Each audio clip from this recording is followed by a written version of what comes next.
हम सुनेंगे, सीखेंगे।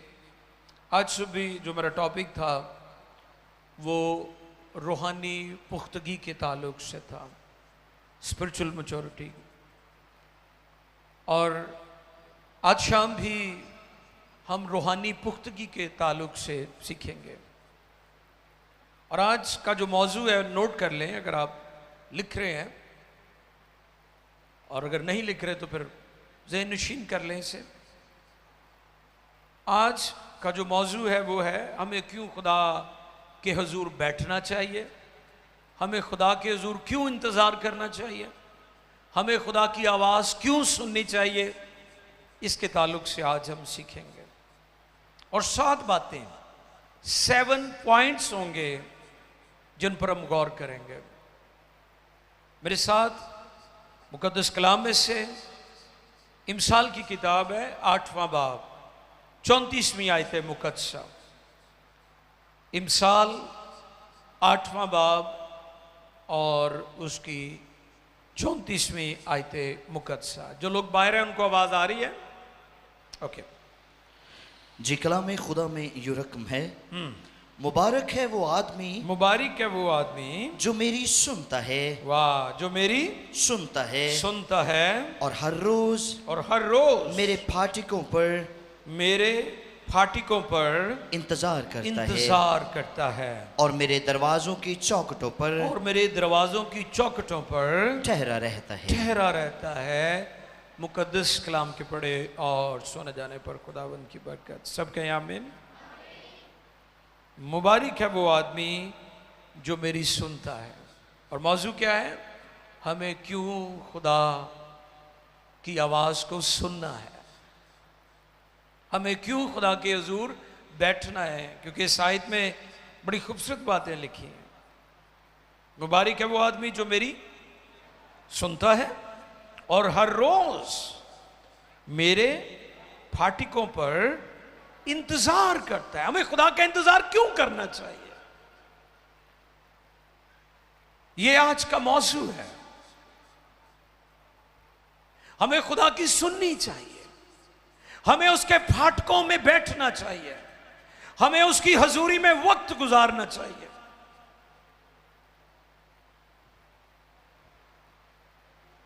नंबर 1, पहला पॉइंट, खुदा की हजूरी में बैठना मुबारक है। हालेलुया। क्या है जी? ये मुबारक है। खुदा की हजूरी में आप चर्च में भी उसकी हजूरी में बैठ सकते हैं और अपने घर में भी उसके हुजूर वक्त गुजार सकते हैं। सिर्फ ये नहीं कि आप ये समझें कि आप हफ्ते में एक दफा चर्च चले गए हैं और आप कहते हैं कि जी मैं खुदा के हुजूर बैठा था, मैं इबादत कर आया हूं। लेकिन इस जगह पर लिखा है हर रोज।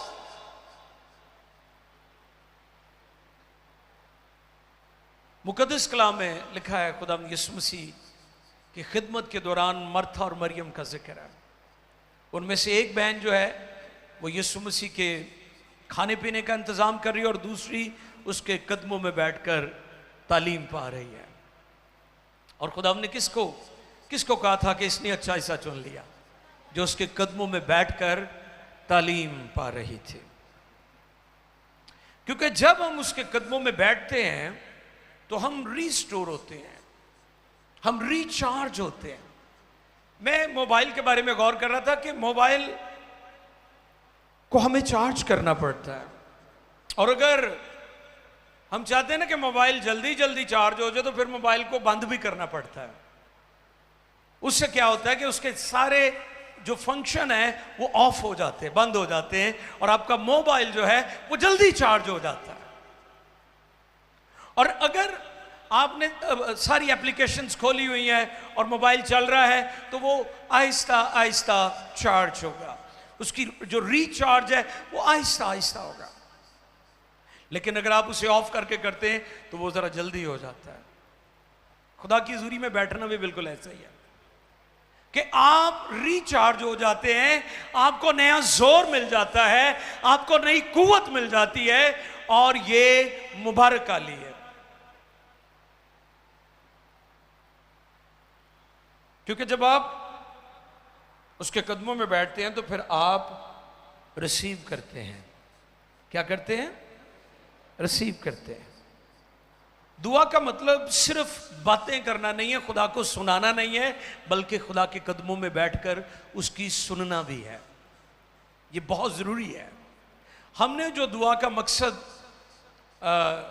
निकाला है वो निकाला है जैसे यूटिलिटी स्टोर पर हम जाते हैं ना सामान लेने, जैसे लिस्ट बनाई होती है कि जी ये ले लिया, वो ले लिया, ये रह गया है। हम भी उसके कदमों में बैठकर सिर्फ यही तरीका अपनाते हैं कि अपनी ज़रूरतें और अपने मामलात उसके ज़रूर सिर्फ पेश करते रहते हैं। हम खुदा की नहीं सुनते। ये बिल्कुल वैसे है जैसे वन वे ट्रैफिक है कि वन में, यानी एक आप सुनाते जा रहे हैं, उसकी नहीं सुन रहे। तो उसके कदमों में बैठकर उसकी सुनना बहुत ज़रूरी है। हमें क्यों खुदा का इंतज़ार करना चाहिए? क्योंकि उसके कदमों में बैठना मुबारक है। क्या है जी? मुबारक है। और दूसरा पॉइंट नंबर 2, जो लोग खुदावंद का इंतज़ार करते हैं, खुदावंद उनको बदनी जोर देता है। हालेलुया। उनको क्या देता है? बदनी जोर देता है। इस तरह लगा जिवें तुहानूं हुण समझ आई है? पिछली गल दी कोई नहीं समझ आई। चले निकाले फिर, बदनी जोर की बात हो रही है। यशायाह 40वां बाब है, 31वीं आयत है। यशायाह नबी का सीफा है 40वां बाब और उसकी 31वीं आयत मुकद्दसा। जी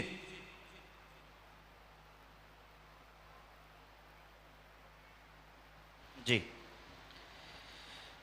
लेकिन खुदावंद का इंतजार करने वाले, सुने फिर से, लेकिन खुदावंद का इंतजार करने वाले जो खुदा का इंतजार करते हैं, असर जो नौ, उसके कदमों में बैठते हैं, वो क्या होते हैं? असर नौ जोर हासिल करेंगे। हालेलुया। असर नौ जोर हासिल करते हैं। वो उकाबों की मानंद, वो उकाबों की मानंद बालों पर से उड़ेंगे। बालों पर से उड़ेंगे। वो दौड़ेंगे और न थकेंगे। वो चलेंगे और मांदा न होंगे। न होंगे। उसका इंतजार करने वाले, उसके कदमों में बैठने वाले। अगर वो कमजोर हो गए हैं, अगर वो बीमार हो गए हैं, तो खुदा उनका जोर बन जाएगा। उसके कदमों में वक्त गुजारने से वो आपको नया जोर देगा। ये दूसरी बात है। और जब हम उसके कदमों में बैठते हैं, जैसे मैंने कहा कि हम खुदा की सुनते हैं, हम उसके कदमों में बैठकर जो कुछ खुदा का मैसेज है, पैगाम है हमारे लिए, हम सुनते हैं। और मैं कभी कभी गौर करता हूं कि खुदा ने हमें दो मुंह नहीं दिए। मुंह एक ही देता है, कान दो देते हैं। इसका भी खुदा का मकसद है। कान उसने दो दिए हैं ताकि हम ज्यादा सुने। मुंह एक इसलिए देता है कि घट बोलिए। गौर कर रहे हैं आप? उसने आपको दो कान दिए हैं ताकि बहुता सुनो, और मुंह एक दिया ताकि कम बातें करें। हमारी प्रॉब्लम क्या है कि हम सुनते कम है और बोलते ज्यादा है। ये वजह भी है हमारी रूहानी तरक्की में रुकावट जो है कि हम कम सुनते हैं। लिसन मोर, वो एक टॉपिक था, टॉक लेस लिसन मोर। और धीमा, यानी आप हलीम हो जाएंगे। जो शख्स ज्यादा सुनता है वो हलीम हो जाता है। ज्यादा बातें करने वाला तकब्बुर उगलता है। कलाम की कसरत खता से खाली नहीं। आप ज्यादा गुफ्तगू करेंगे, ज्यादा गलतियां करेंगे। मैं कईयों दुआ च भी वेख्या है, गवाच ही जाते हैं दुआ च भी। वो लंबी करी जाते हैं, फिर उन्होंने पता नहीं चलता वापस किधरों आना। मुख्तसर किया करें दुआ, भामकसद होनी चाहिए, रूह और सच्चाई से होनी चाहिए, दिल से दुआ होनी चाहिए, पाक रूह की रहनुमाई में दुआ होनी चाहिए।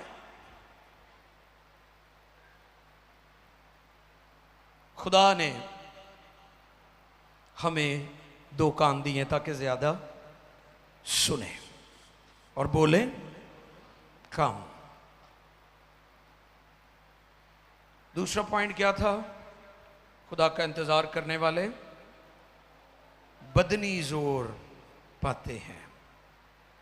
और तीसरा, खुदा का इंतजार करने वाले खुदा उनकी रूह को बहाल कर देता है, उनकी जान को बहाल कर देता है। ज़बूर 23 और उसकी 3री आयत। जी देखिए मुकद्दस कलाम में से ज़बूर 23 Psalm 23 verse 3। वो मेरी जान को बहाल करता है, वो मेरी जान को बहाल करता है। वो मुझे अपने नाम की खातिर सदाकत की राहों पर ले चलता Praise है। God। ये हमारा तीसरा पॉइंट है कि वो मेरी जान को बहाल करता है। ना कि वो आपको बदनी जोर देता है, बल्कि आपकी जो जान है, 3 चीजों पर इंसान मुश्तमिल है। कौन कौन सी? रूह, बदन और जान। और आप याद रखें कि आदम की जान ने गुनाह किया था, और कलाम में लिखा है जो जान गुनाह करेगी वो मरेगी, हलाक होगी। और हमारी जानों के कफारा के लिए यीशु ने अपनी जान दे दी। हालेलुया, यीशु ने अपनी जान दे दी। अब यीशु मसीह ने जान सिर्फ मसीहों के लिए नहीं दी, बल्कि पूरी दुनिया के लिए दी है। दुनिया और कौमों को समझ नहीं आ रही यीशु के कफारे की, और जो समझ आते हैं वो फिर कभी जानवरों का खून नहीं बहाते, बल्कि वो शुक्रगुजारी करते हैं।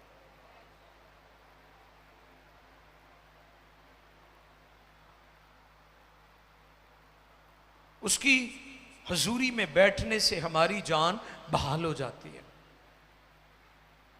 उसकी हजूरी मरहम पट्टी का काम करती है, हीलिंग का काम करती है। हम ब्रोकन होते हैं, टूटे हुए होते हैं, लोग हमें सताते हैं, दुख देते हैं, तरह तरह से हम चैलेंज, परसिक्यूशन, इज़हार-ए-सानी और डिस्क्रिमिनेशन, तासुब का सामना करते हैं। लेकिन उसकी हजूरी में बैठने से हमारी जानें बहाल हो जाती हैं। इसलिए उसके कदमों में बैठना बहुत ज़रूरी है। जैसा कि आज मरकज़ी हवाला जो मैंने पढ़ा, मुबारक है वो आदमी जो मेरी सुनता है और हर रोज़ मेरे फाटकों पर इंतज़ार करता है, इंतज़ार करता है। चौथा पॉइंट, खुदा का इंतज़ार करने वाले खुदा से तालीम पाते हैं। हालेलुया। क्या पाते हैं जी? तालीम पाते हैं, तालीम पाते हैं। देखिए जरा ज़बूर 32 और उसकी 8वीं आयत। 32वां ज़बूर है और उसकी 8वीं आयत मुकद्दसा। मैं तुझे तालीम दूंगा। क्या लिखा है जी? मैं तुझे तालीम ये दूंगा। उस वक्त तालीम आपको मिलेगी जब आप उसके कदमों में बैठने के आदी हो जाएंगे। आपको आदत पड़ जाएगी कि ज्यादा वक्त उसके कदमों में आपने गुजारना है। मैं तुझे तालीम दूंगा और जिस राह पर तुझे चलना होगा, राह पर तुझे चलना होगा तुझे बताऊंगा। मैं तुझे सलाह दूंगा, मैं तुझे सलाह दूंगा, मेरी नजर तुझ पर होगी। वाह, मैं तेनू मशवरे दवांगा। कौन देगा? खुदा। किन्नू देगा? ਜਿਹੜਾ ਉਹਦੇ ਕਦਮਾਂ 'ਚ। ਕਈਆਂ ਨੂੰ ਮਸ਼ਵਰੇ ਲੈਣ ਦੀ ਆਦਤ ਹੁੰਦੀ ਤੇ ਕਈਆਂ ਨੂੰ ਮਸ਼ਵਰੇ ਦੇਣ ਦੀ ਆਦਤ ਹੁੰਦੀ ਹੈ। ਮੈਂ ਇੱਕ ਸ਼ਖਸ ਕੋ ਸੁਣ ਰਿਹਾ ਸੀ, ਉਹ ਕਹਿੰਦਾ ਕਿ ਮੇਰਾ ਹਮਸਾਇਆ ਉਹ ਮੈਨੂੰ ਰੋਜ਼ ਹੀ ਮਸ਼ਵਰੇ ਦੇਈ ਜਾਵੇ ਕਿ ਤੂੰ ਆਹ ਕਾਰੋਬਾਰ ਕਰ ਲਾ, ਆਹ ਕਰ ਲਾ, ਆਹ ਕਰ ਲਾ, ਆਹ ਕਰ ਲਾ। ਕਹਿੰਦੇ ਉਹਨੂੰ ਮੈਂ ਕਿਹਾ ਮੈਂ ਨੌਕਰੀ ਕਰਨੇ ਚੰਗੀ ਭਲੀ ਯਾਰ, ਤੇਰੀ ਮਿਹਰਬਾਨੀ, ਮੈਂ ਤੇਰੇ ਕੋਲ ਕਿਹੜਾ ਮਸ਼ਵਰਾ ਮੰਗਿਆ ਹੈ। ਕਹਿੰਦੇ ਉਹਨੂੰ ਮਸ਼ਵਰਾ ਦੇਣ ਦੀ ਆਦਤ ਸੀ। ਅੱਛਾ, ਕਈਆਂ ਨੂੰ ਮਸ਼ਵਰਾ ਦੇਣ ਦੀ ਆਦਤ ਹੁੰਦੀ ਤੇ ਕਈਆਂ ਨੂੰ ਲੈਣ ਦੀ ਆਦਤ ਹੁੰਦੀ ਹੈ, ਤੇ ਕਰਦੇ ਆਪਣੀ ਮਰਜ਼ੀ ਆ। ਫੇਰ ਵੀ ਐਵੇਂ ਕਦੀ ਉਹਨੂੰ ਪੁੱਛ, ਕਦੀ ਉਹਨੂੰ ਪੁੱਛ। ਉਹ ਜਿਹਨੂੰ ਮਸ਼ਵਰਾ ਦੇਣ ਦੀ ਆਦਤ ਸੀ, ਉਹਨੇ ਉਹ ਪੁੱਛਿਆ, ਉਹਨੂੰ ਕਿਹਾ ਜੀ ਭਾਜੀ ਤੁਸੀਂ ਕੀ ਕਰਦੇ ਹੋ? ਮੈਨੂੰ ਤਾਂ ਮਸ਼ਵਰਾ ਦੇ ਰਹੇ ਹੋ ਵੀ ਆਹ ਕਾਰੋਬਾਰ ਕਰ ਲਓ, ਇਹ ਕੰਮ ਕਰ ਲਓ, ਇਸ ਪਾਸੇ ਚਲੇ ਜਾਓ, ਤੁਸੀਂ ਕੀ ਕਰਦੇ ਹੋ? ਉਹਦਾ ਛੋਟਾ ਭਰਾ ਕਹਿੰਦਾ ਇਹ ਸਾਉਣ ਦਾ ਕਾਰੋਬਾਰ ਕਰਦੇ ਨੇ, ਇਹ ਸੁੱਤੇ ਹੀ ਰਹਿੰਦੇ ਨੇ, ਇਹਨਾਂ ਨੂੰ ਹੋਰ ਕੋਈ ਕੰਮ ਨਹੀਂ ਸਾਉਣ ਤੋਂ ਇਲਾਵਾ। ਇਹ ਸਿਰਫ ਮਹੱਲੇ 'ਚ ਲੋਕਾਂ ਨੂੰ ਮਸ਼ਵਰੇ ਦਿੰਦੇ ਨੇ, ਹੋਰ ਕੋਈ ਕੰਮ ਨਹੀਂ ਕਰਦੇ। लेकिन जो खुदा से मशवरा लेते हैं। योंगेचू की किताब चौथा रुख, उसमें वो एक शख्स की गवाही का जिक्र करते हैं।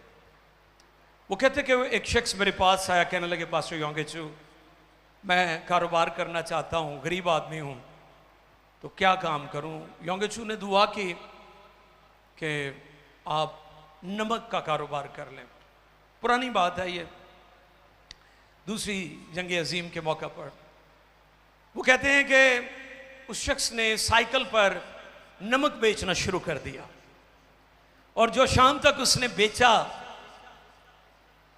20 पैसे का या जितना भी वो, तो योंगेचू के पास आया, कहने लगा 2 आने दा यकिया, ये मैं तेरी खिदमत से पेश करना चाहना। योंगेचू ने उससे दुआ दी कि खुदा तुझे बहुत बड़ा बिजनेसमैन बनाए। फिर देखते देखते वो शख्स कोरिया का सबसे बड़ा नमक का ताजर बन गया। कई सौ हजारों लोग उसके जो बड़े बड़े गोदाम थे वहां पर नमक का काम कर रहे थे। फिर एक ऐसा, और उसकी दायकी कई हजारों में आना शुरू हो गई, क्योंकि खुदा के बंदा ने उसके लिए दुआ की थी। उसने खुदा के खादम से मशवरा लिया था, खुदा के खादम ने खुदा की रहनुमाई हासिल की थी। और फिर अचानक सैलाब आया और उसका सारा नमक जो है वो पानी की नजर हो गया। सारे गोदामों में से नमक जो है वो पानी में बहकर निकल गया। हर तरफ तबाही हो गई, और तमाम नौकर और मैनेजर्स और जितने काम करने वाले वर्कर्स सब ने सर पकड़ लिया। अब क्या बनेगा, क्योंकि अब तो हर चीज तबाह हो गई। उस शख्स को इतला मिली कि तेरा जितना नमक था वो सारा पानी में बह गया है, सैलाब की नजर हो गया है।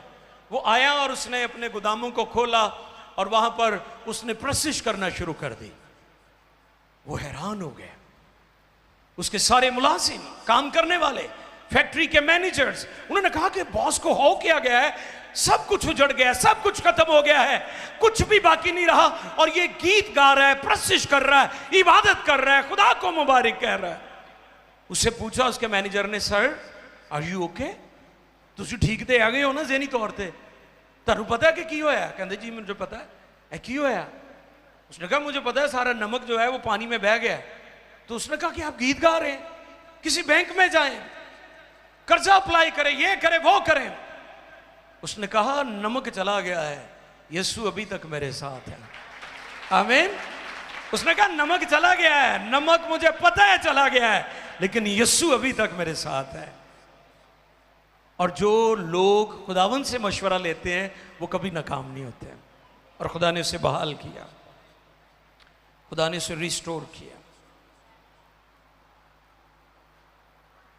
अजीजों, आज बहुत बड़ी प्रॉब्लम है, हमारी जो मशवरत है ना वो गलत है, वो गलत है।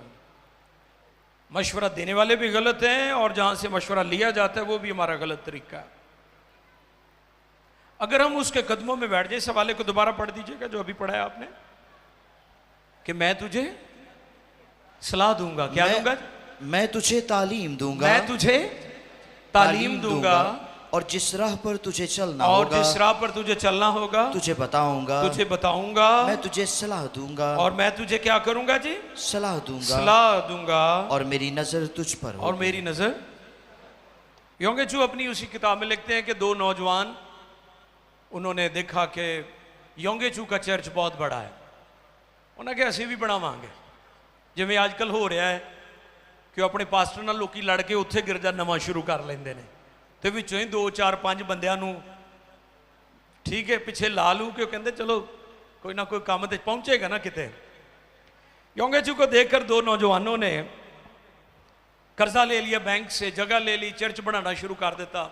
अब योंगेचू को आप जानते हैं कि उसकी 10 लाख उसके चर्च मेंबर हैं, और 6000 उसके पास्टर्स हैं। उसकी कलीसिया में कितने हैं जी? 6000। पाकिस्तान जेडी कोई भी कलीसिया नहीं है 6000। ਉਹਦੇ पास पादरी 6000 ने ਉਹਦੇ चर्च च।